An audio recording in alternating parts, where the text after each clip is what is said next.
भागवत गीता या भागवत गीता। भागवत किसका नाम है? कृष्ण। यानी अगर भागवत धर्म कहेंगे तो कृष्ण भगवान की पूजा। कृष्ण भगवान तो आप कृष्ण भगवान कहिए या फिर विष्णु भगवान कहिए, दोनों तो उन्हीं के अवतार थे वो लोग। अवतार में क्या 100% इंसान अवतार लेता था? मतलब वो नहीं, विष्णु भगवान के एक अंश थे वो, पूरा 100% नहीं। इसलिए एक ही समय में एक ही भगवान के 2-3 अवतार भी हो सकते हैं। ऐसा नहीं कि कृष्ण भगवान आए तो मतलब पूरा उनका पावर ऑफ एटर्नी लेके चले आए। पावर ऑफ एटर्नी समझते हैं? उनके बदले में सब काम वही कर देता है। तो विष्णु भगवान के वो क्या थे? एक अंश थे। तो क्या एक ही भगवान एक समय में 2 या 3 जगह अवतार ले सकते हैं कि नहीं ले सकते? ले सकते हो। अवतार में अंश आता है, 100% आ जाएंगे तो अवतार काहे कहलाएगा? अवतरण कहलाएगा ना वो, भाई आप ही आ गए हैं। वो लोग नहीं आता था लोगों पे। तो ये सब भगवत भागवत वगैरह के बारे में समझा दिए थे। बताइए, तो शंकराचार्य जो थे उनके बचपन का नाम क्या था? तो क्या आगे जाके क्या बन गए? शंकराचार्य। शंकराचार्य ने कौन सा मत दिया? अद्वैतवाद। कौन सा मत? अद्वैत। संप्रदाय बताइए, कौन सा संप्रदाय? स्मृति संप्रदाय। चौथी शताब्दी में दिया इन्होंने। सातवीं सातवीं शताब्दी। इस समय इस्लाम धर्म इंडिया में क्या कर रहा था? एंट्री कर रहा था। शंकराचार्य बहुत भली भांति समझ गए थे कि एक तो बौद्ध धर्म और जैन धर्म का बेहद प्रचार की वजह से वैसे ही लड़खड़ा गया था हिंदू धर्म, तो संगठित करना इनको जरूरी था। इनके मतों को चौथी शताब्दी में चुनौती दी गई। 12वीं शताब्दी में कितने तरह के मत दिए गए? 4। कितने तरह के? 4 तरह के मत दिए गए। क्या अद्वैतवाद को रहने दिया गया या अद्वैतवाद को तोड़ दिया गया? तोड़ दिया गया। कौन आए थे? माधवाचार्य। माधवाचार्य माधवाचार्य ने कौन सा दिया? द्वैतवाद। इनको मानने वाले कौन समाज थे भाई? ब्रह्म समाज। इसके बाद आए निम्बकाचार्य।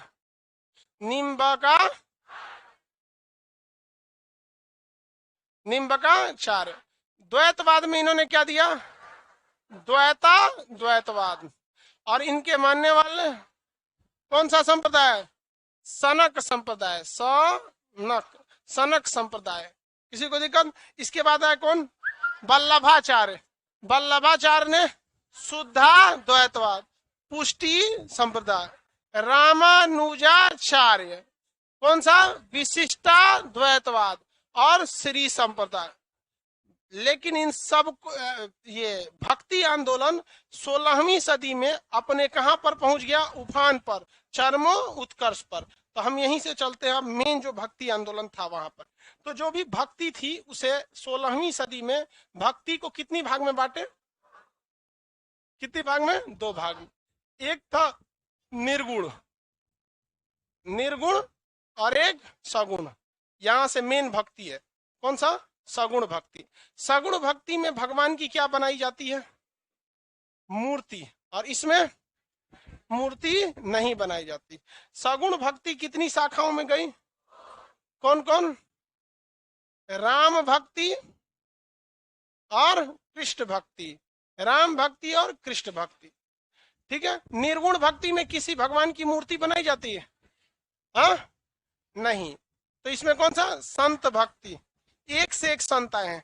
याद रखिएगा, आपको ये संतों से सवाल पूछेगा और कंफर्म समझिए कि एक सवाल 110% पूछना ही पूछना है उसको भक्ति आंदोलन से। तो कुछ ऐसे हिस्ट्री के चैप्टर होते हैं जो बड़े छोटे होते हैं और जिसमें आपको 100% कंफर्म रहता है कि हमें 1-2 क्वेश्चन आना ही आना है। और कुछ क्वेश्चन हिस्ट्री के चैप्टर बहुत बड़े होते हैं और कंफर्म ही नहीं रहता है कि उसमें से आएगा कि नहीं आएगा। तो संत भक्ति, उसके बाद कौन सी? सूफी भक्ति। संत भक्ति बहुत बड़ी भक्ति है। इसमें आपका सबसे प्रमुख संत में गुरु नानक जी आते हैं। अब गुरु नानक देव जो थे उन्होंने अलग संप्रदाय सिख धर्म के वो पहले गुरु थे। तो सिख धर्म के पहले गुरु थे। तो उसमें कई टाइप के आपको क्या करेगा? क्वेश्चन पूछेगा। पहले गुरु, दूसरे गुरु, इस सब के बारे में क्वेश्चन पूछेगा। समझ में आया कि नहीं आ गया? ए बकलोल हट जाना तुम वहां से, टोपी नहीं उसमें से। वहां गर्ल्स का सीट है तो जाने दो ना उसको अंदर। बकलोल उसको कह रहा है कि उधर से आ जाओ।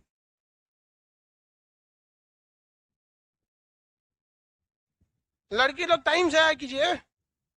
असल में आधा सीढ़ियां चढ़ के वहां बैठ जाती है सर, बहुत ऊंचा है भाई। कई को तो आधा के बाद लौट जाती है, बहुत ऊंचा है, कल से आएंगे। देखो इधर, तो हम लोग यहाँ पहले देखते हैं राम भक्ति में। राम भक्ति में तीन प्रमुख भक्त समझिए। एक रामानंद, कौन सी भाषा बोलते थे? हिंदी। रामानंद ने ही भक्ति आंदोलन को दक्षिण से कहां लाया था? उत्तर। बाकी के भक्ति आंदोलन के संत कौन सी भाषा बोलते थे? संस्कृत। तो संस्कृत बाउंस करके चल जाता है। समझ में आता है संस्कृत? बहुत कम समझ में आता है। देखिए हिंदू धर्म के ज्यादातर शास्त्र, ज्यादातर के हर एक शास्त्र संस्कृत में है, लेकिन कोई उसको बहुत अच्छा से समझ नहीं पाता है, एक आम पब्लिक। वही हाल इस्लाम के साथ है। इस्लाम धर्म में ज्यादा जितने भी नियम कानून है अरबी भाषा में, वो भी नहीं समझ पाता है। तो ईसाई सब ने दिमाग लगाया, कहा कि हम लोग को अंग्रेजी आता है, सब सिस्टम अंग्रेजी में कन्वर्ट मार देते हैं। उन लोग का बाइबिल वगैरह ज्यादातर किस में चलाता है? अंग्रेजी में। रियलिटी में देखेंगे तो संस्कृत में आप लोग को गिने चुने श्लोक वगैरह के मतलब पता होंगे, याद तो बहुते होगा नहीं, लेकिन मतलब कम पता रहता है। तो ये रामानंद ने पकड़ लिया इस चीज को, किस संस्कृत से उसको किस भाषा में उपदेश देने लगे? हाँ, हिंदी भाषा में। आज भी आप लोग को गीता के उपदेश सुनाए जाते हैं तो हिंदी में ही बताए जाते हैं कि मतलब जैसे कृष्ण भगवान से कहा गया कि हम मतलब हमें मार डालिए, तो उन्होंने कहा कि एक काम करो, सुसाइड करने जा रहा था, हमको याद नहीं आ रहा है कौन आदमी सुसाइड करने जा रहा था, अर्जुन शायद था, सुसाइड करने जा रहा था। तो उन्होंने कहा कि एक काम कर, तू सुसाइड मत कर, 10 आदमी के भीड़ में जाओ, अपनी खूब प्रशंसा करो। तो कहा इससे क्या होगा, मैंने तो प्रण लिया है कि मैं आत्महत्या कर लूंगा। कहा कि बेटा, उन्होंने कृष्ण भगवान समझा, पार्थ सुन सुन सुन, खुद की प्रशंसा करना भी एक तरह का क्या चीज होता है? सुसाइड ही होता है। ये कितना बड़ा ज्ञान है। और लोग आज क्यों खुद के प्रशंसा में बहुत मजा आता है, अरे हमारी तारीफ कर, जबकि गीता में खुद की प्रशंसा किससे तुलना की गई है? सुसाइड से की गई है, समझे, आत्महत्या से। तो यही बतवा अगर हम आपको संस्कृत में बोलते तो क्या समझ में आता? छोड़िए ना, हमरा खुद ना बुझाता तो हम आपको बताते कौन जी। नहीं समझ, बहुत टफ भाषा हो जाती है संस्कृत, समझ में आएगी नहीं आएगा? तो रामानंद ने इस चीज को समझ लिए थे, तो वो संस्कृत से उपदेशों को किसमें देते थे? हाँ, हिंदी में देते थे। इसके बाद दूसरे भक्ति इसमें आए थे, आपके सबसे फेमस थे तुलसीदास। कौन से था? तुलसीदास। इसमें तुलसीदास से 2 क्वेश्चन पूछता है। तुलसीदास की प्रमुख रचना सबसे फेमस जो है, तुलसीदास की सबसे प्रमुख रचना कौन सी है? रामचरितमानस। किन्होंने लिखा है? तुलसीदास। तो जिससे स्पष्ट पता चलता है ये किससे किससे रिलेटेड थे? राम भक्ति से। किससे रिलेटेड थे? राम भक्ति से रिलेटेड थे। तुलसीदास से एक और क्वेश्चन पूछता है, ये किस राजा के समकालीन थे? समकालीन का मतलब कि उस समय भारत का शासन किसके हाथ में था? जैसे हम लोग किसके समकालीन, तो हम लोग मनमोहन सिंह के भी समकालीन, क्योंकि आजकल राजा लोग का कार्यकाल 5 साल रह रहा है।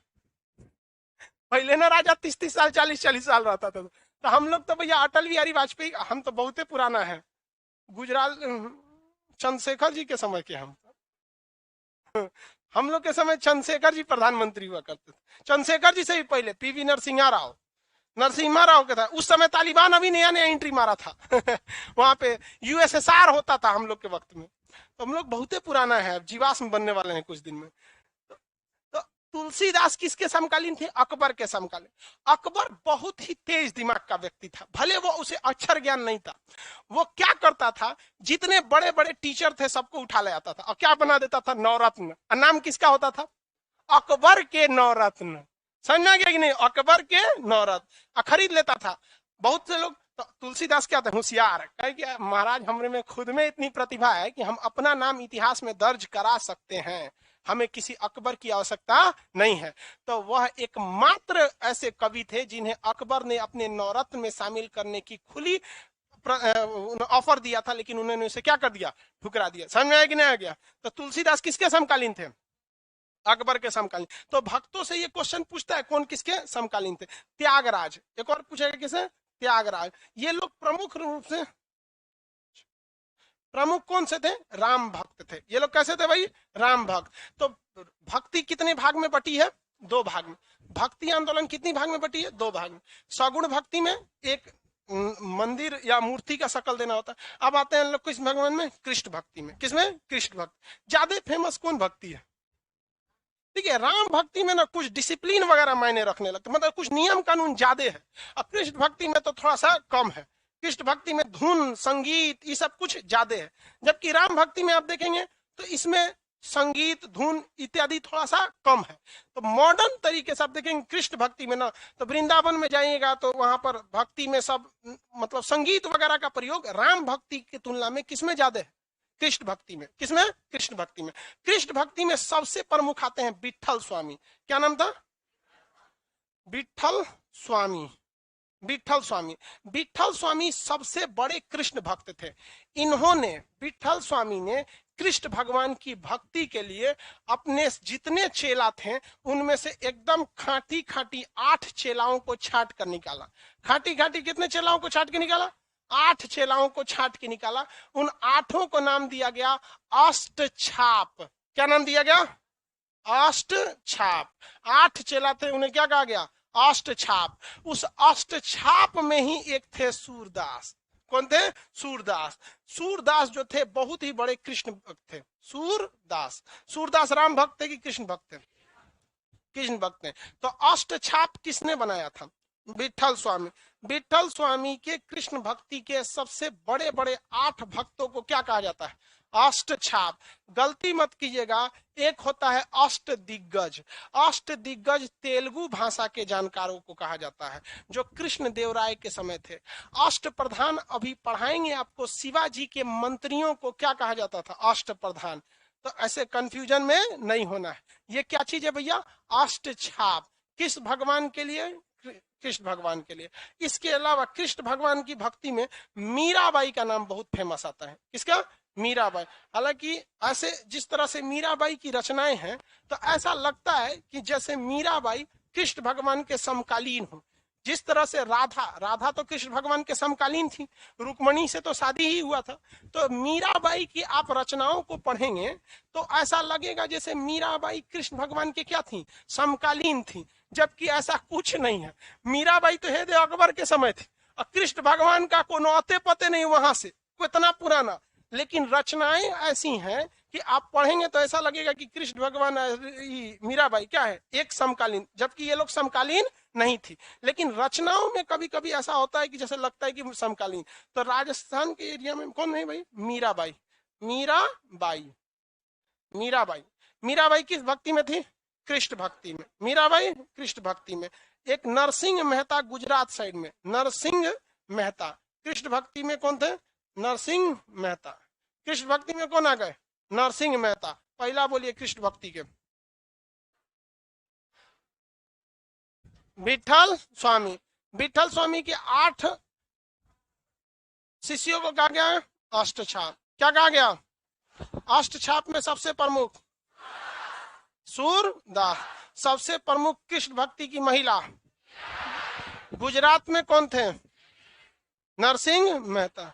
हाँ, नरसिंह मेहता, ये याद रखिएगा, क्योंकि गांधी जी नरसिंह मेहता के बहुत ही ज्यादा, गांधी जी उनके श्लोकों को पढ़ा करते हैं। वैष्णो जन तो तेरे कहिए, ये उनकी भक्ति थी। तो ये नरसिंह मेहता से सबसे ज्यादा गांधी जी किस भक्त से प्रभावित थे? नरसिंह मेहता से। दोनों जने गुजराते के थे लोग, समझ में आ गया कि नहीं आ गया? गुजरात के नरसिंह मेहता। महाराष्ट्र के क्षेत्र में एक बहुत बड़े कृष्ण भक्त थे जिनका नाम था तुकाराम। क्या नाम था? तुकाराम। तो महाराष्ट्र के क्षेत्र में सबसे महत्वपूर्ण कृष्ण भक्त तुकाराम। तुकाराम। तुकाराम जो थे वो शिवाजी के समकालीन थे। किसके समकालीन? शिवाजी। शिवाजी, हालांकि शिवाजी का जीवन लड़ते भिड़ते में बीत गया। जैसे बाबर और शिवाजी, ये दोनों शांति से नहीं रह पाए लोग, जीवन भर लड़ाई इधर उधर, बहुत अजीब सा जीवन बीता इन लोग का। तो बताइए तुकाराम किसके समकालीन थे? और तुलसीदास, अकबर, तुलसीदास, तुकाराम, शिवाजी। ये क्वेश्चन पूछा हुआ, तुकाराम, शिवाजी। बंगाल और उड़ीसा के क्षेत्र में चैतन्य महाप्रभु, चैतन्य महाप्रभु, महाप्रभु, चैतन्य महाप्रभु। ये बंगाल के क्षेत्र में सबसे प्रमुख कृष्ण भक्त कौन थे? चैतन्य महाप्रभु। हालांकि ये राम भक्त भी थे। इन्होंने ही सबसे बेहतरीन ढंग से हरि कीर्तन चालू किया। हरि मतलब क्या हो गया? भगवान। कीर्तन मतलब कथाएं वगैरह हरि कीर्तन से रिलेटेड रहेंगे। समझ में आ गया कि नहीं आ गया? किसी को कोई दिक्कत नहीं है? वो पीछे वाले प्रोजेक्टर पे लेटर थोड़ा बाहर चला गया है। हाँ, थोड़ा थोड़ा कट गया, उसको थोड़ा देख लेना, कोई दिक्कत नहीं ना जी। थोड़ा सा बड़ा हो गया होगा साइड में, ये लेटर वगैरह ये बाहर चला गया, प्रोजेक्टर उधर दिख रहा होगा।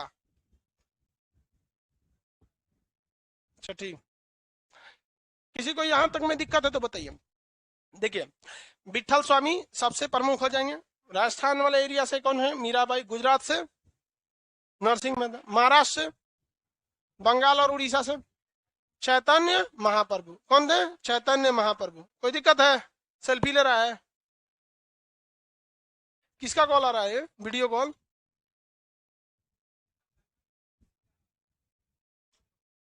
पापा का कॉल था। तो पकड़ा जाएगा तो नंबर 1 यहाँ लिख देंगे हम, फिर वो पूरे भारत की संपत्ति हो जाएगा। सरकारी संपत्ति हो जाएगा, समझ? सब मेहनत बर्बाद हो जाएगा तुम्हारा। आगे बढ़े। सगुण भक्ति याद रहेगा। राम भक्ति में 3 प्रमुख थे, कृष्ण भक्ति में ज्यादा। अब आप बताइए, कृष्ण भक्ति जैसे प्राचीन काल में बौद्ध धर्म था और जैन धर्म था। जैन धर्म बौद्ध से कंपैरिजन में थोड़ा पुराना है, लेकिन ज्यादा आगे बौद्ध धर्म चला गया, जिसमें उसकी भाषा एक बहुत बड़ी मायने रखती थी। दूसरा, बौद्ध धर्म उतना कठोर नहीं था जितना कौन था? जैन धर्म। ठीक उसी तरह राम भक्तों से ज्यादा कौन भक्त निकल गए? कृष्ण भक्त। क्योंकि राम जी में थोड़ा सा क्या है? नियम कानून है। इनको मर्यादा पुरुषोत्तम राम कहा जाता है। थोड़ा सा ये मतलब सिद्धांतवादी, मतलब हर चीज पे ही सेटल नहीं होता है। कृष्ण भगवान जैसन माहौल देखते हैं ठीक ठाक से, ये तो कर्ण को फुसलाने चल गए थे, तू चल आओ इनने, सब काम में खत्म हो जाएगा। तो कर्ण इनकार कर दिया। क्या पूरा इतिहास में हमको कहा जाएगा कि युद्ध के समय में पलट गए थे। तो किधरों से, मतलब महाभारत में देखे थे, अंततः प्रयास किए थे किस चीज के लिए? कि युद्ध टल जाए। राम जी एक बार प्रयास किए थे युद्ध टल जाए, तो खोज रहे थे ससुरा किधर मिले रावणा। और मिल गया तो मार हेल होल के उधर, जबकि यहां प्रयास किया गया था। इसमें संगीत, राम भक्ति में ज्यादा संगीत है या कृष्ण भक्ति में? कृष्ण भक्ति में संगीत की ज्यादा है। अब हम आते हैं किसमें? संत भक्त, निर्गुण भक्ति और सगुण भक्ति। निर्गुण भक्ति और सगुण भक्ति में यहाँ कौन भक्ति है भैया? संत और सूफी। तो वो वाले कौन थे भाई? सगुण वाले खत्म हो गए सगुण। अब हम लोग किसमें आते हैं? निर्गुण। सूफी भक्ति ज्यादातर मुस्लिम लोग में थे। सूफी भक्ति किसमें थे? मुस्लिम। मुस्लिम में पहले क्या था? संगीत बहुत ज्यादा मना था। इस्लाम में संगीत क्या है? बहुत मना है। बट इन्होंने संगीत को एक हल्का अनुमति देकर उस संगीत को भक्ति के रूप में जब मिलाया, तो उसमें क्या हो गया? सूफी भक्ति। तो संगीत का प्रयोग मनोरंजन को न करके भक्ति में किया जाए तो वो क्या कहलाता है? सूफी भक्ति। तो यहाँ पे भी तो वही चीज था। कृष्ण भगवान का जो भी संगीत है, तो संगीत को मनोरंजन से हटा के भक्ति में लगाने के लिए इस्लाम धर्म में कौन सा था? सूफी भक्ति। और संत में भी देखिएगा, आप जाइएगा गुरु नानक जी या किसी भी गुरुद्वारा में, तो आप ध्यान से देखिएगा, वहां गुरुवाणी बजती रहती है और उसमें पंजाबी संगीत वगैरह के साथ साथ भक्ति होती रहती है। तो इन दोनों में, निर्गुण भक्ति में संगीत का काफी ज्यादा महत्व है। अब इसमें संत भक्ति में बहुत सारे संत आए। कबीर आए, जो कबीर जो किसके शिष्य थे? रामानंद। रामानंद से कबीर के शिष्य दादू दयाल थे। कबीर आए थे, धन्ना आए थे, रैदास आए, बहुत सारे आए। तो पहले एक एक करके हम लोग देखते हैं, एक के बारे में सब तो देख नहीं पाएंगे। अब ऐसे सूफी संत में भी बहुत ज्यादा आए लोग, जैसे जिसमें सबसे प्रमुख सूफी संत जो थे वो ख्वाजा मोइनुद्दीन चिश्ती। कहाँ पे दरगाह है? ख्वाजा मोइनुद्दीन चिश्ती का दरगाह कहाँ है? अजमेर में। उसी तरह संत भक्ति में सबसे प्रमुख संत भक्ति कौन थे? कबीरदास और गुरु नानक। गुरु नानक, गुरु नानक और कबीर। कबीर बहुत ज्यादा है, लेकिन अभी गुरु नानक जी को ही पढ़ाने में बहुत ज्यादा समय लग जाएगा, इसलिए हम नीचे नहीं लिख रहे हैं। ऐसा मत सोचिएगा कि 2 ठो लोग, ये बहुत ज्यादा। जैसे यहाँ हम कैसे लिखे, तो यहाँ मतलब अभी पहले हम लोग किसको चालू करते हैं? गुरु नानक जी। किसे? गुरु नानक जी। गुरु नानक जी का जन्म कहाँ हुआ?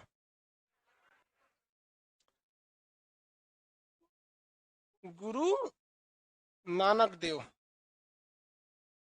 गुरु नानक देव का जन्म 15 अप्रैल 1469 भाई, जो जितना है। कहाँ हुआ था? पाकिस्तान में। पाकिस्तान में भी पंजाब है और भारत में भी क्या है? पंजाब। तो विभाजन के बाद दोनों राज्यों में पंजाब मिला है। वहां लाहौर है पंजाब में, और यहाँ के पंजाब में अमृतसर, यहाँ वाले में। तो ये इनका जन्म पाकिस्तान में हुआ। पाकिस्तान में जगह का नाम क्या था? ननकाना साहिब। ननकाना साहिब, इसी को आप तलवंडी कहते हैं। तलवंडी, तलवंडी या ननकाना साहिब, तलवंडी या ननकाना साहिब। तो गुरु नानक देव का जन्म कहाँ हुआ?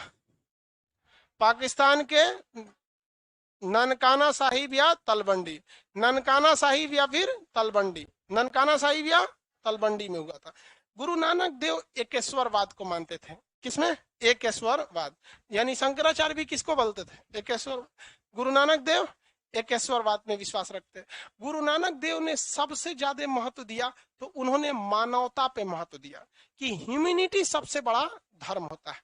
इन्होंने सबसे ज्यादा इसी को रखा। इसीलिए उन्होंने जहां जाते थे तो देखते थे जहां जगह गरीब है वहां वो लंगर व्यवस्था को चालू कर देते थे। किस व्यवस्था को? लंगर व्यवस्था को। लंगर व्यवस्था किसे कहा जाता है? जहां फ्री में आपको भोजन मिलता था, फ्री फूड व्यवस्था को क्या कहा जाता था? लंगर व्यवस्था के नाम से जाना जाता था।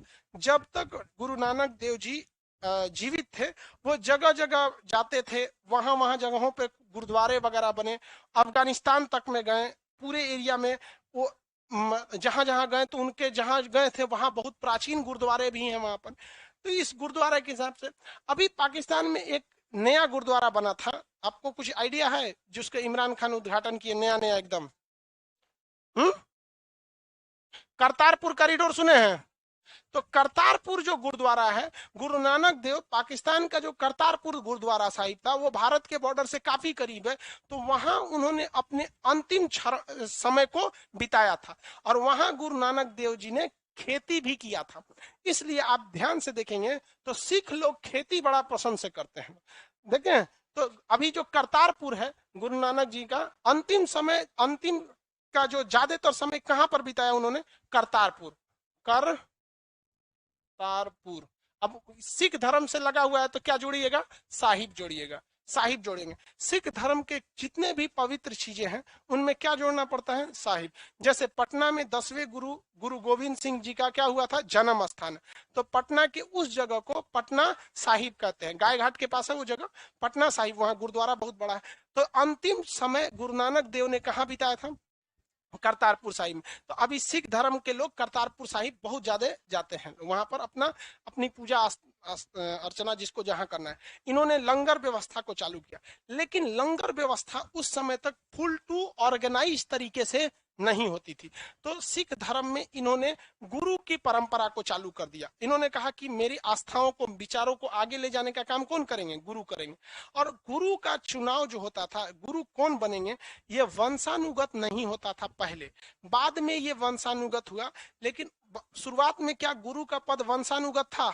नहीं। मतलब गुरु के पुत्र जो थे वो गुरु नहीं बनेंगे, पहले ऐसा नहीं था। गुरु नानक देव के बाद जो बहुत जानकार था सिख धर्म का, वो उसे बनाया जाता था। तो सेकंड जो गुरु जी थे उनका नाम था अंगद, गुरु अंगद, गुरु अंगद। ये सेकंड गुरु थे। इनके दो प्रमुख योगदान याद रखिएगा। सेकंड गुरु का नाम क्या था? अंगद। इन्होंने लंगर व्यवस्था को क्या कर दिया? कंपलसरी कर दिया। क्या कर दिया? अनिवार्य कर दिया, अनिवार्य कर दिया। आप देखिए अभी भी जाइएगा गुरुद्वारा में आपको खाने पीने को व्यवस्था मिलेगा। तो जो लंगर व्यवस्था का पहला स्टार्ट किसने किया था? गुरु नानक देव।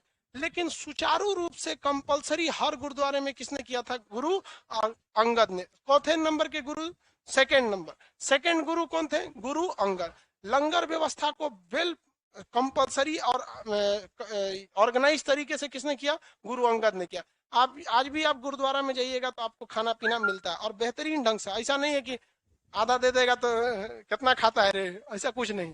वहां आप अगर 365 दिन जाके खाइएगा तो भी कोई नहीं। अरे वहां हम गुरुद्वारा में देखे हैं लोग मर्सिडीज से उतर के खाते हैं, करोड़ों की गाड़ी से। तो वो एक आस्था है उनके लिए। और आराम से रोटी लेते हैं, वो प्रसाद होता है। और रोटी वगैरह एकदम बढ़िया से घी हुई लगा के, ही ना कि खिला रहे हैं तो कुछ खिला दो, ऐसा नहीं, बहुत बेहतरीन ढंग से साफ सुथरा तरीका से खिलाते हैं। और इन्होंने एक अलग लिपि लिखना चालू किया जिसका नाम था गुरुमुखी लिपि। कौन सी? गुरुमुखी लिपि। कौन सी लिपि? गुरुमुखी लिपि। जैसे संस्कृत वगैरह है, उर्दू है, अरबी है, वैसे सिख धर्म में कौन सी लिपि प्रसिद्ध है भैया? गुरुमुखी लिपि। तो गुरुमुखी लिपि का स्टार्ट किसने कर दिया था? गुरु अंगद देव ने। गुरु अंगद ने। तीसरे जो गुरु थे, तीसरे गुरु का नाम था अमरदास। क्या नाम था? अमरदास। तीसरे गुरु का नाम अमरदास। अमरदास जो गुरु थे, ये पारिवारिक जीवन में ही रहे। पारिवारिक जीवन में रहते हुए भी ये क्या किए? गुरु के कर्तव्यों का निर्वहन किए, गुरु के कर्तव्य का पालन किए। इन्होंने सिख धर्म से जो कुप्रथाएं थी, मतलब बाल विवाह हो जाता था, बहुत पहले लड़कियों की शादी हो जाती थी, पर्दा प्रथा था, महिलाओं को शिक्षा देने के लिए रोका जाता था, तो ये सारी कुप्रथाओं के खिलाफ आवाज किसने उठाया? पर्दा प्रथा, बाल विवाह। यानी एक लाइन में अगर हम लिख देते हैं तो सीधा लिख देते हैं कुप्रथा। अब आप समझ जाएंगे। देखिए, जितनी भी कुप्रथाएं होती हैं, जहां भी वर्चस्व जाएगा वहां सबसे ज्यादा महिलाओं पे नियम कानून लग दिया जाएगा। भारत में भी देखिएगा, महिलाओं का बाल विवाह हो जाता था, तो बाल विवाह महिलाओं से प्रॉब्लम नहीं था। बाल विवाह में होता क्या था कि महिला की उम्र रहेगा 13 साल, आदमी रहेगा 32 साल। भाई 13-13 दोनों को रखो तो थोड़ा बहुत चलता था कि भाई चल दोनों बड़ हो जाएगा सब। और ससुरा एगो 13 साल, एगो 23 साल बुझाता था, गोद ले ले। तो बहुत ज्यादा ही सबका कुप्रथा होती थी। और 13 साल की उम्र में किसी लड़का लड़की की शादी कर देंगे, उन बेचारा अपने बच्चा है सब, उस सबका बाल बच्चा को क्या समझ में आएगा? उस सबको दीन दुनिया का कुछ पता ही नहीं। आप ही लोग अभी इस एज में हैं, आपको क्या पता है? 2-4 को किताब जानते हैं, 4-5 को सब्जेक्ट जानते हैं। बहुत सी ऐसी चीजें हैं ना जो आपको ठोकरें सिखाएंगी, जो किसी स्कूल कॉलेज में नहीं सिखाया जाता है। और बादाम तो झूठ में बदनाम है, अकल बादाम खाने से नहीं, ठोकर खाने से आती है। अभी अभी जिंदगी में अभी आपको ठोकर नहीं लगेगा, क्योंकि आपके पास है क्या कि जो लोग आपको ठोकर मारे या धोखा देंगे। धोखा दे के आपको क्या मिलेगा? 5,000 रुपया रूम रेंट कोई निकाल लेगा, इससे ज्यादा नहीं। तो जब आप अपने पैरों पे खड़े होंगे तब आपको असली जिंदगी की शुरुआत होगी, तब आप धीरे धीरे ठोकर लगने के बाद आगे पहुंचेंगे। अब हम लोग के एज में आएंगे, हम लोग ने इतना ज्यादा ठोकर लग गए कि पत्थर देख के बता देते हैं कोने पैर पे ठोकर मारेगा ही। शकल देख के आदमी का पता चल जाता है कि कोने काम से आया है।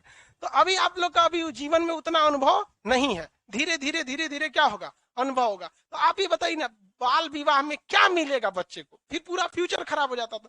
तो इन्होंने, गुरु अंगद जी ने पारिवारिक जीवन में रहते हुए और जितनी कुप्रथाएं थी उन सब के खिलाफ क्या उठाया था? आवाज उठाया, और इन्होंने खत्म भी किया। आज भी देखिएगा सिख धर्म में भी पर्दा प्रथा है, लेकिन उस तरह से नहीं। सिख महिलाओं को देखिएगा, चाहे बूढ़ी हो जो भी हो, आंचल ऐसे सर पे रखी रहते हैं लोग सब, लेकिन बहुत ज्यादा वहां पे कुरीतियां नहीं है। अब चौथा नंबर पे हम देखेंगे, चौथे गुरु जी का नाम था गुरु रामदास। चौथे गुरु का नाम गुरु रामदास। गुरु रामदास। गुरु रामदास का अकबर से बहुत अच्छा संबंध था। किससे संबंध अच्छा था? अकबर था। तो अकबर ने इनके परिवार को क्या दिया था? 500 बीघा जमीन दिया। कितना बीघा? 500 बीघा जमीन। कितना बीघा? 500 बीघा। ये 500 बीघा जमीन तालाब बनाने के लिए दिया गया था। क्या बनाने के लिए? तालाब। क्या बनाने के लिए? तालाब बनाने के लिए। तालाब को हम लोग सरोवर कहते हैं। सरोवर, तो सरोवर को सर भी कहा जाता है, सरोवर या सर। अब वो तालाब में ये लोग, जो चौथे गुरु थे, गुरु रामदास जी, तो उस तालाब में ये अपनी जो गुरुमुखी लिपि थी या जो भक्ति थी, उससे इसको पानी मिला के इसे शुद्ध करने। जैसे गंगा जल में क्या है? आस्था है कि भैया शुद्ध है, मुसलमान लोग आबे जमजम, है कि नहीं? वैसे ही ये क्या नाम है, वेटिकन सिटी में चर्च का भी पानी दिया जाता है। तो वैसे ये सिख धर्म के लिए एक तालाब बनाना चाहते थे। क्या बनाना चाहते थे? तालाब। तालाब को ही क्या कहा जाता है? सर या सरोवर। सर या सरोवर। उसमें पूजा पाठ करके जो भी इनके विधि विधान है, अब हम लोग या हम और आप प्रॉपर तो सिख है नहीं जो 100% जानेंगे लोग कि क्या क्या विधि विधान होते हैं, तो लेकिन उसमें करके उसे ये शुद्ध पानी बनाना चाहते थे, जिससे कि मतलब गुरुद्वारा वगैरह में जा सके। और लोग जब आए तो उसी सरोवर में उसी तालाब में क्या कर सके, स्नान कर सके। नहीं देखते गंगा में ऐसे डुबकिया लगाया जाता है,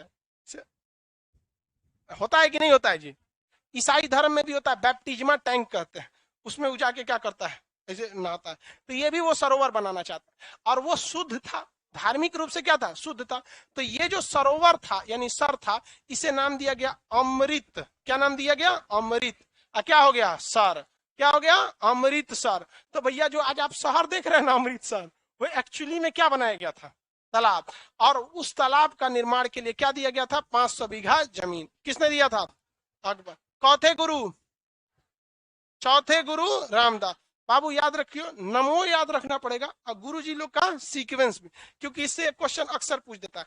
पहले गुरु का नाम, पहले गुरु, क्या गुरु नानक ने लंगर प्रारंभ कराया, भैया प्रारंभ तो वही कराए थे। क्या कंपलसरी सुचारू रूप से किया, कंपलसरी किसने किया, किसे, गुरु अंगद, गुरु अंगद। साथ में सिखों की जो लिपि आती है, गुरुमुखी लिपि किसने चालू किया, सिख धर्म में देखेंगे कुछ कुछ लिखा रहता है, इसे हम लोग पढ़ पाते हैं, नहीं पढ़ पाते हैं, लेकिन वो लोग पूरा पढ़ लेते हैं।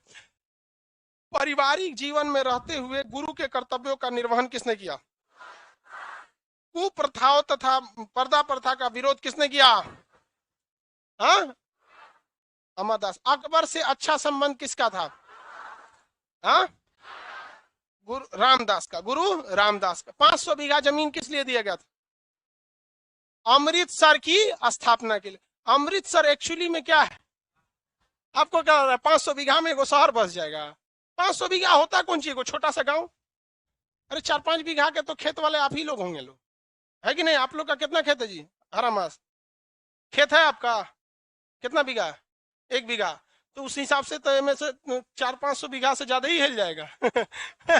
इसी हॉल में आपको 1500 लड़का मिल जाएगा, तो इसमें से 1 बीघा मिलेगा तो 1500 बीघा हो गया। अब जिसका खेत है वो सब, अब हम लोग का खेत तनिको नहीं है, अब यो नहीं है, खेत नहीं है हम लोग का, हम सीबीएसई बोर्ड वाला है। खेत तो हम लोग का नहीं है, खेती किए नहीं है, और शौक से घर के अगल बगल में थोड़ा सा बगीचा टाइप का खाली जगह नहीं मिलता है, तो गार्डन टाइप का, उसमें कब टमाटर डाल दिया आदमी, एक नींबू लगा दिया, बस ये शौकिया खेती नहीं होता है। वो खेती थोड़े कहलाता है, खाली जगह है तो कुछ भी कर दीजिए, 4 गो लहसुन लेके फेंक दीजिए, इतनी देर में लहसुन निकल जाएगा। वो खेती हम लोग वो वाला नहीं किए हैं, जो प्रॉपर किसान करते हैं लोग, वो हम लोग नहीं किए हैं। इस बारे में प्रैक्टिकली हमको उसका नॉलेज नहीं। तो 500 बीघा बहुत ज्यादा नहीं होता है, बहुत ज्यादा नहीं होता है, थोड़ा सा जगह होता है, मतलब थोड़ा भी नहीं कहेंगे इसको, एगो गांव बस सकता है 500 बीघा में, तो एक गांव बराबर जमीन। तो इसके लिए उन्होंने क्या दिया था। अब आगे आते हैं, अगले गुरुजी का नाम था, जो सबसे अगले गुरुजी बड़ा फेमस थे। लाइव वाले लोग ध्यान से समझिए,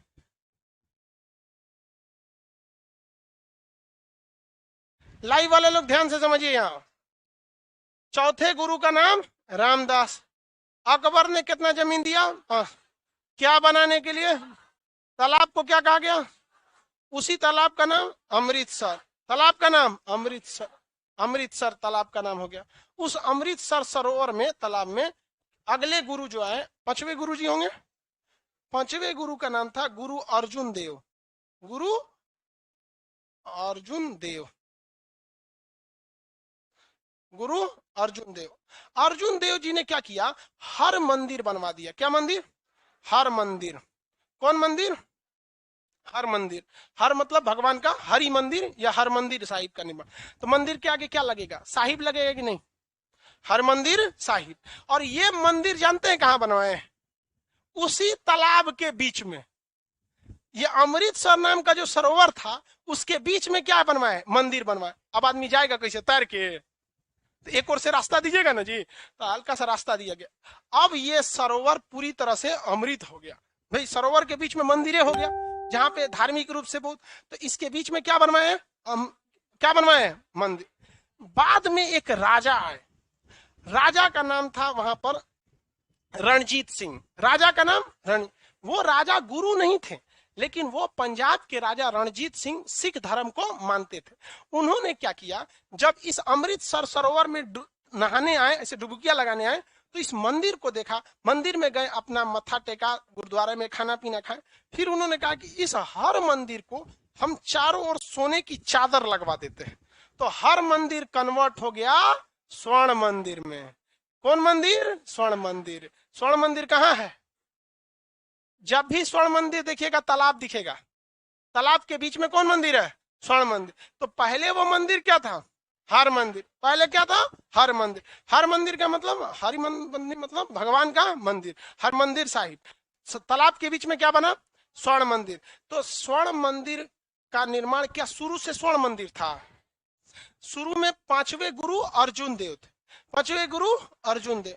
अर्जुन देव जी ने जो मंदिर बनवाया था उस मंदिर का नाम हर मंदिर साहिब था। अब हर मंदिर कहिए या साहिब तो सब में जुड़ेगा, हर मंदिर साहिब।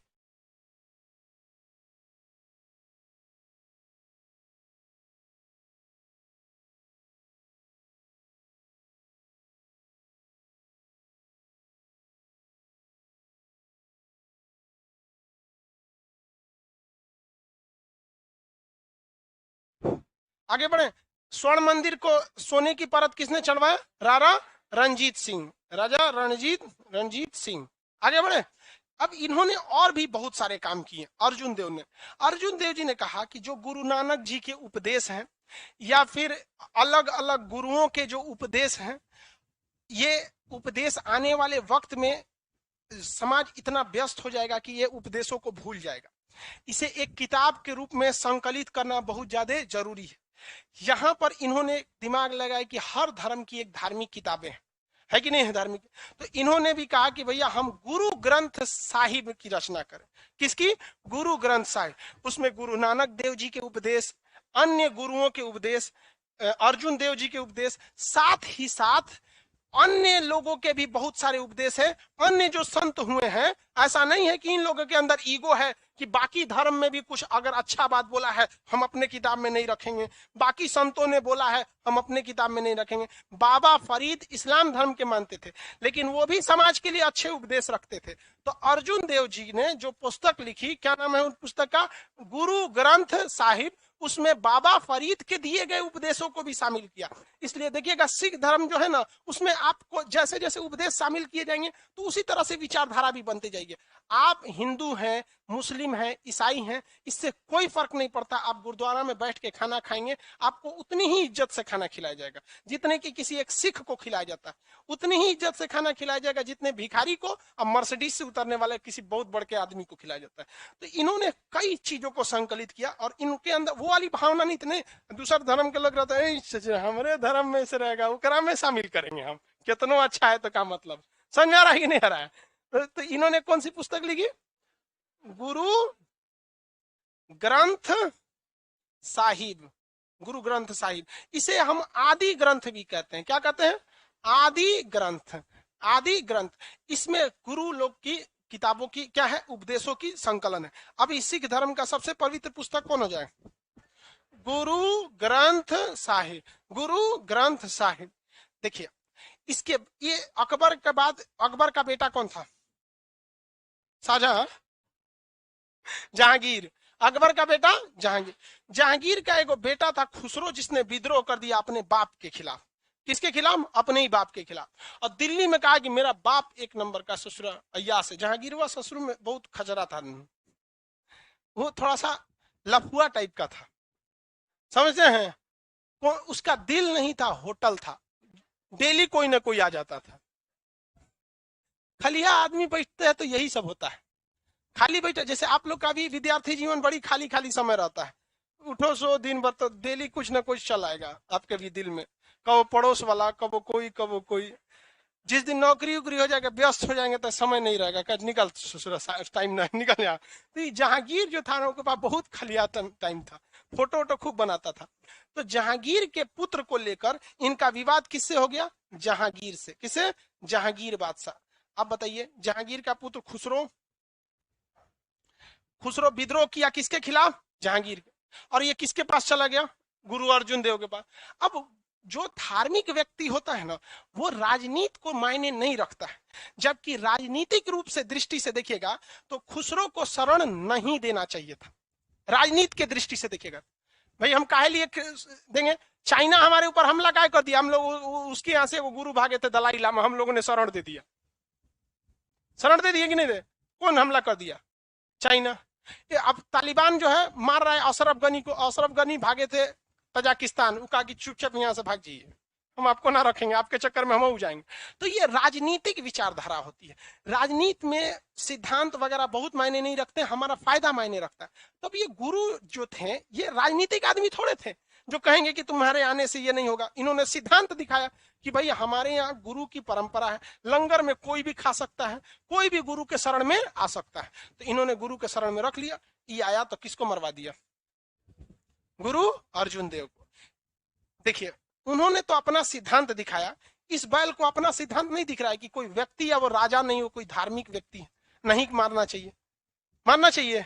नहीं मारना चाहिए, गलत बात है ये सब चीज। आप इतिहास उठा के पढ़िएगा तो दिल्ली के ही थे, नाम था निजामुद्दीन औलिया, उनसे अलाउद्दीन खिलजी ने कहा था कि हमें हिसाब करना है आपके यहाँ।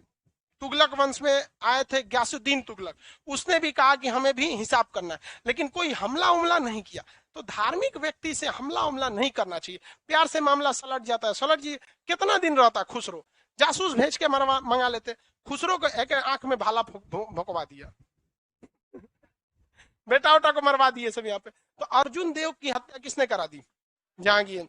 अर्जुन देव की हत्या किसने करा दी?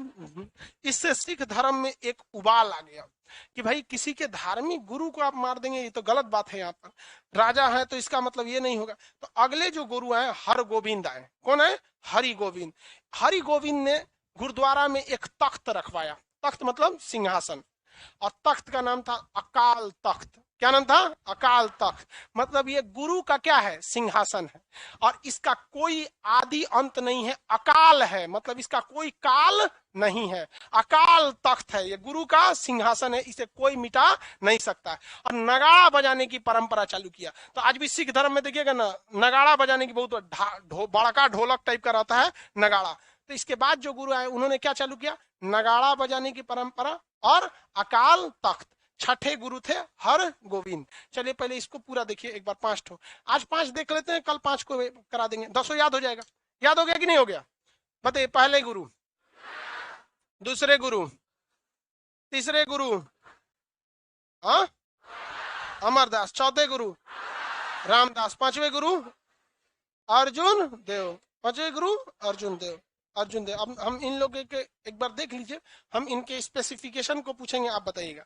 लंगर व्यवस्था को सुचारू रूप से चालू किया हाँ गुरु अंगद। अकाल तख्त तो कल पढ़ाएंगे यहाँ पे। गुरुमुखी लिपि प्रारंभ किया गुरु अंगद। आदि ग्रंथ साहिब पुस्तक की रचना गुरु अर्जुन देव। हर मंदिर का निर्माण, हर मंदिर का निर्माण गुरु अर्जुन देव। उसके बाहर सोने की चादर चढ़ा दिया हाँ राजा रणजीत सिंह। राजा रणजीत सिंह। किस मुगल बादशाह ने 500 बीघा जमीन दिया? अब देखिए ना, अकबर में और जहांगीर में कितने का अंतर है। हाँ अकबर जहां मंदिर सरोवर निर्माण के लिए क्या जमीन दिया, इस ससुर आके मरवा दिया। बताइए एक के खानदान में किस तरह से। एक बात एगो और खतरनाक है, औरंगजेब। वो तो लगता था कि बस उसी को एगो जीने के लिए पृथ्वी बना है, बाकी लोग तो जानवर है। लोग ऐसा भी विचारधारा नहीं होनी चाहिए। तो ये लोग कट्टरता बहुत खराब चीज होती है। इतिहास हमेशा आपको गलत नजर से ही याद रखता है। पारिवारिक जीवन में रहते हुए किस गुरु ने गुरु का कर्तव्य निभाया? हाँ अमरदास। गुरु अर्जुन देव के समय से ही गुरु का जो पद था वो वंशानुगत हो गया। कैसा हो गया? वंशानुगत हो गया। किसके समय से? अर्जुन देव के समय में। अर्जुन देव का किस मुगल बादशाह से विवाद हो गया? हाँ जहांगीर के पुत्र को शरण देना राजनीतिक रूप से सही था, राजनीतिक रूप से सही नहीं था, लेकिन धार्मिक रूप से सही था। सही। धर्म क्या जो मुसीबत देख के पलट जाए, ऐसा नहीं ना हो सकता है। तो खैर इतिहास याद भी तो रखेगा इस चीज को कि भाई देखिए, जीत जाना बहुत बड़ी बात नहीं होती है, लेकिन युद्ध में हार निश्चित है, फिर भी युद्ध में उतरना ये महानता कहलाता है। समझ में आ गया कि नहीं आ गया? नहीं तो अर्जुन को तो पहले से पता था हम ही जीतेंगे। पता था कि नहीं पता था? भाई जिसके पास ही रहे। तो ये धार्मिक चीज में ना थोड़ा राजनीतिक चीज से अंतर होते हैं। अमृतसर क्या चीज है? सरोवर का नाम है। 500 बीघा जमीन किसके लिए दिया गया? त्याग तालाब के लिए। त्यागराज किस भक्ति के थे? राम भक्ति। तुलसीदास, तुकाराम, कृष्ण भक्ति। तुकाराम किस राजा के समकालीन थे? शिवाजी। तुलसीदास, हरि कीर्तन किसने प्रारंभ किया? चैतन्य महाप्रभु। किसने प्रारंभ किया? किस भक्ति के शाखा में मूर्ति बनाकर पूजा की जाती है? सगुण भक्ति में। किस भक्ति में मूर्ति नहीं बनाई जाती? निर्गुण भक्ति की कितनी शाखाएं? एक संत, दूसरा सूफी। संत और सूफी भक्ति ने क्या संगीत को मान्यता दिया या नहीं दिया? संगीत को मनोरंजन का साधन बनाया या भक्ति का साधन? भक्ति का साधन बना दिया। किसी को कोई दिक्कत है? आगे बढ़ जाए। आपको 5 गुरु याद रहेंगे। पहले गुरु का नाम? गुरु नानक देव का जन्म कहाँ हुआ? पाकिस्तान के तलबंडी में। अभी उस जगह का नाम ननकाना साहिब। गुरु नानक देव ने अंतिम क्षण कहाँ बिताए थे? करतारपुर साहिब। खेती वगैरह कहाँ किए थे? करतारपुर साहिब में। उन्होंने क्या लंगर को सुचारू चालू किया? बस प्रारंभ किए थे। अंगद देव ने क्या किया? कुप्रथाओं जैसे पर्दा प्रथा वगैरह का विरोध किसने किया? अमर। पारिवारिक जीवन में रहते हुए गुरु का खत्म। गुरुमुखी लिपि की खोज? गुरु अंगद। आदि ग्रंथ गुरु नानक पुस्तक की रचना? गुरु अर्जुन। गुरु का पद वंशानुगत हुआ? जहांगीर से विवाद हुआ? गुरु अर्जुन। हर मंदिर का निर्माण हुआ? सोने की चादर चढ़ाई गई? हाँ, राजा रणजीत। और 4 गुरु, 5 गुरु और हो जाएंगे। अब लास्ट गुरु जो थे उनका नाम क्या था? पटना में जन्म लिए थे गुरु गोविंद सिंह। उन्होंने अपने को क्या कह दिया? लास्ट गुरु। कहा कि अब मेरे बाद कोई गुरु नहीं रहेगा। अब ये जो गुरु ग्रंथ साहिब पुस्तक है इसे ही अकाल तख्त पे रखा जाए, यही गुरु के काम को करेगी। तो जब कभी भी देखिएगा गुरु पूर्णिमा वगैरह होता है ना, तो डोली निकलती है, पालकी। पालकी जो होती है ना, डोली, डोली खूब सजा धजा के डोली निकाला। और डोली में क्या गुरु बैठे रहते हैं? कौन बैठते हैं? उन गुरु ग्रंथ साहिब को बहुत इज्जत से, उन्हें उतनी ही इज्जत दी जाती जितनी किसको दी जाती थी? गुरु को। क्योंकि 10वें गुरु गुरु गोविंद सिंह ने कहा था कि अब हमारे बाद गुरु का कर्तव्य का निर्वहन कौन करेगा? गुरु ग्रंथ साहिब पुस्तक ही करेगी। तो पालकी यानी डोली में किसे ले जाया जाता है? गुरु ग्रंथ साहिब को। अब पूरा अकाल तख्त का मतलब समझ में आ गया ना? पूरे सिंहासन उसको कोई मिटाने वाला नहीं। गुरु गोविंद सिंह जो 10वें गुरु थे, जन्म कहाँ हुआ था? पटना। तो जगह क्या कहलाया? पटना साहिब।